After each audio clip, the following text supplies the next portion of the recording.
అందరికీ నమస్కారం. శ్రీనివాస్ చెప్పే కథలకు మీ అందరికీ స్వాగతం.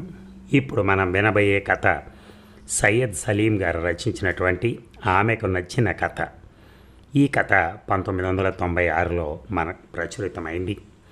మరి కథలోకి వెళ్దామా? హర్షకు ఈ కథ కూడా నచ్చలేదు. ఎందుకు నచ్చలేదు అని అడిగాను. అలా చెప్పటం కష్టం. మీ కథ ఈ వారపత్రికలో వచ్చింది అంటే ఆ సంపాదక వర్గానికి నచ్చిందనేగా అర్థం. అలా కొంతమందికి నచ్చిన విషయం అందరికీ నచ్చాలని లేదు కదా. అందుకని తన చేతిలోని వారపత్రికను తిరిగి ఇచ్చేస్తూ అంది. కొంత నిరుత్సాహపడిన మాట మాత్రం నిజం. హర్షకు నచ్చేటట్టు కథ రాయాలనో, నేను రాసిన కథ హర్షకు నచ్చాలనో నేను ఎప్పుడు అనుకోలేదు. అయినా హర్ష పరిచయమైనప్పటి నుంచి నా కథలు హర్ష చదవటం, చదివాక పెదవి విరిచేయటం జరుగుతూనే ఉంది. అలా జరిగిన ప్రతిసారి నేను రాయబోయే తదుపరి కథ ఈ అమ్మాయికి తప్పకుండా నచ్చుతుందని ఆశపడటం, తీరా ఆ కథ వచ్చాక ఇలా నిరుత్సాహపడటం అలవాటైంది. 5 ఏళ్ల క్రితం హర్ష మా ఆఫీస్లో స్టెనోగా చేరింది.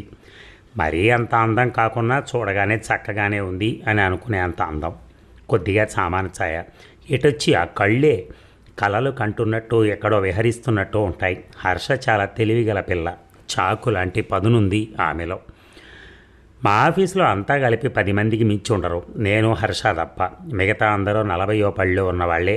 ఇద్దరం అవివాహితులం కావటం వలన, 25 వయసులో ఉండటం వలన అనుకుంటాను సన్నిహితులం అయ్యాం. మొదటి 2 సంవత్సరాలు హర్షకు నేను కథలు రాస్తానన్న విషయం తెలియదు. నేను రచయితనన్న విషయం 10 మందికి చెప్పుకోవటం, ప్రచారం నాకు ఇష్టం ఉండదు. ఓ రోజు ఆఫీస్ నుంచి 5ంటికి బయటకు వచ్చాను. నా వెనకే హర్ష కూడా వచ్చింది. ఇద్దరం బస్ స్టాప్ వైపు నడిచాం. ఇద్దరిది ఒక రూటు బస్సే. నేను మలక్పేటలో దిగిపోతాను. హర్ష వనస్థలిపురం వరకు వెళ్తుంది. ఈరోజు ఎందుకో డల్గా ఉన్నారు అన్నాను. హర్ష పేలవంగా నవ్వింది. అసహనంగా రోడ్డు వైపుకు దృష్టి సారించాను. బస్సు జాడ కనిపించలేదు. హర్ష వైపు చూశాను. తను అసహనంగానే ఉంది. అదిగోండి మన బస్సు వచ్చేస్తుంది అన్నాను ఉత్సాహంగా. చాలా నిరాసక్తంగా చూసింది హర్ష. మీరు వెళ్ళండి, నేను అలా ట్యాంక్ బండ్ వరకు నడుద్దాం అనుకుంటున్నాను అంది. నాకెందుకో హర్ష దేని గురించో బాధపడుతోంది అనిపించింది. సరే పదండి, నేను వస్తాను అన్నాను. మా ఆఫీస్ నుంచి ట్యాంక్ బండ్ చాలా దగ్గర. దారిలో ఇద్దరం మాట్లాడుకోలేదు. తలంచుకొని మౌనంగా హర్ష, నా ఆలోచనలో నేను ఇద్దరం నడుస్తూ ఉన్నాం. సిమెంట్ బెంచ్ మీద కూర్చున్నాక అడిగాను, ఎందుకు అలా ఉన్నారు అని. హర్ష హుస్సేన్ సాగర్ నీళ్లలోకి చూస్తోంది.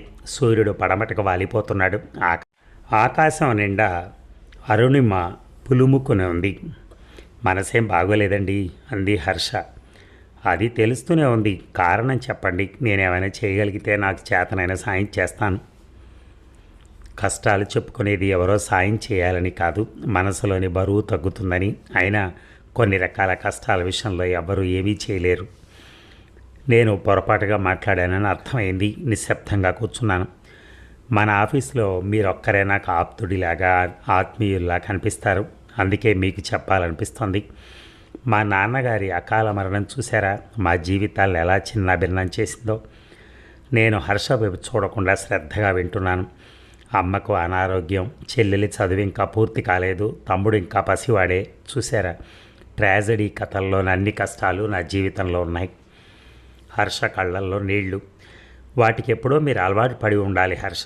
ఇప్పుడు కొత్తగా ఉదాసీనం కావటానికే ఉంది. నిన్ననే తెలిసిందండి అమ్మకు టీబీ అని.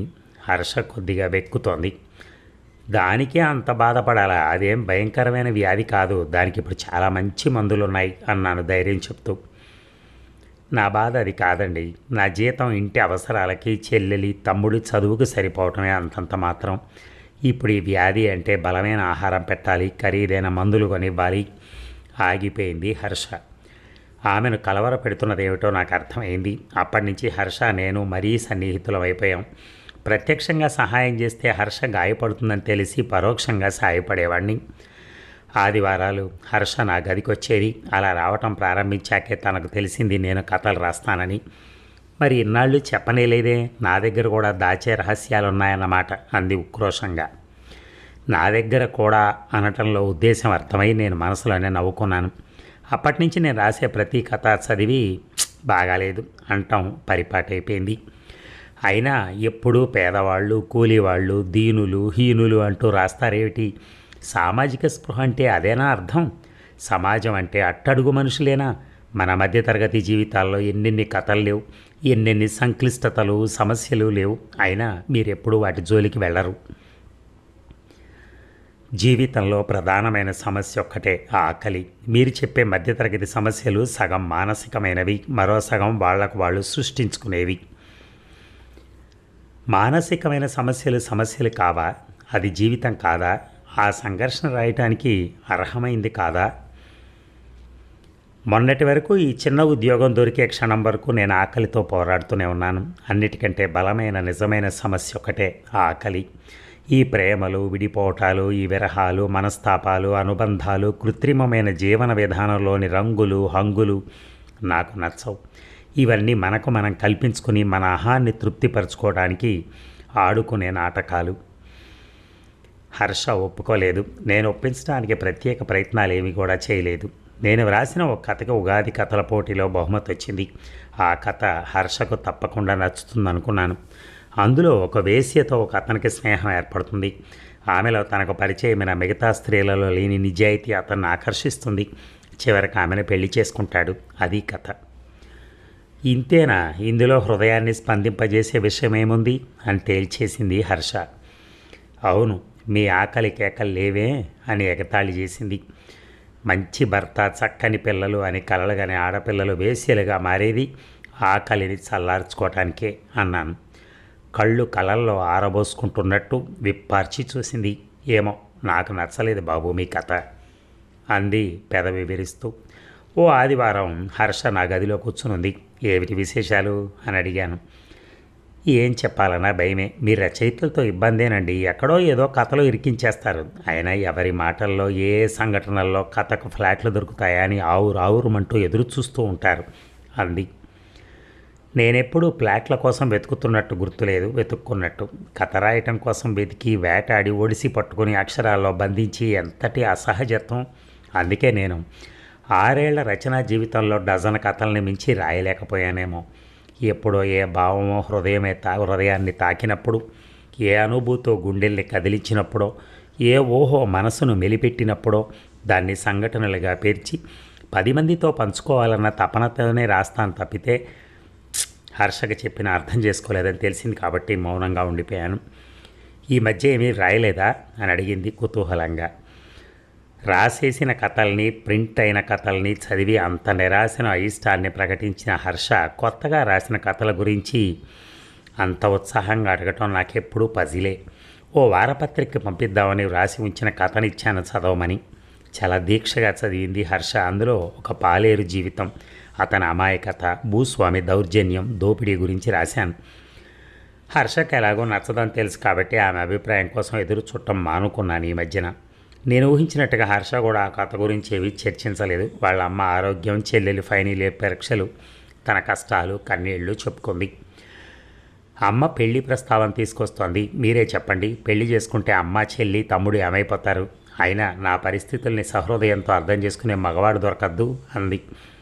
కలల చుట్టూ తిప్పుతున్నట్టు కళ్ళు చక్రాల్లాగా తిప్పి.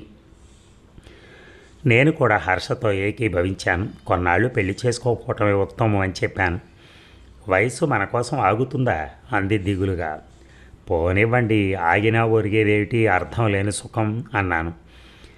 మీరు మహర్షిలానో మరబొమ్మలానో ఫోజుబెట్టి మాట్లాడతారేంటి? ఏ వయసులో జరగాల్సిన ముచ్చట ఆ వయసులో జరిగితేనే బాగుంటుంది అని కస్సుమంది. క్షణం క్రితం పెళ్లి చేసుకుంటే ఎలా చెప్పండి అని ఇప్పుడు పెళ్ళైతే బాగుంటుంది అనటంలో ఆంతర్యం ఏమిటో నాకు అర్థం కాల. అటువంటప్పుడు అంత ఆలోచన దేనికి? మీ పరిస్థితులను వివరించి అన్నిటినీ ఒప్పుకునే వ్యక్తినే పెళ్లి చేసుకోండి అన్నాను. దీర్ఘంగా నా వైపు ఒకసారి చూసి మరో మాట మాట్లాడకుండా వెళ్ళిపోయింది. ఈ సంఘటన జరిగాక హర్షతో కథల గురించి చర్చించడం, కథల ప్రతుల్ని చూపించడం మానుకున్నాను. పత్రికల్లో మరో 2 కథలు అచ్చయ్యాయి. హర్ష ఆ రోజు ఆఫీస్కి రావటమే చాలా ఉత్సాహంగా వచ్చింది, గాలిలో తేలిపోతున్నట్టుగా. సాయంత్రం ట్యాంక్ బండికి వెళ్దాం, మీతో చాలా విషయాలు మాట్లాడాలి అంది.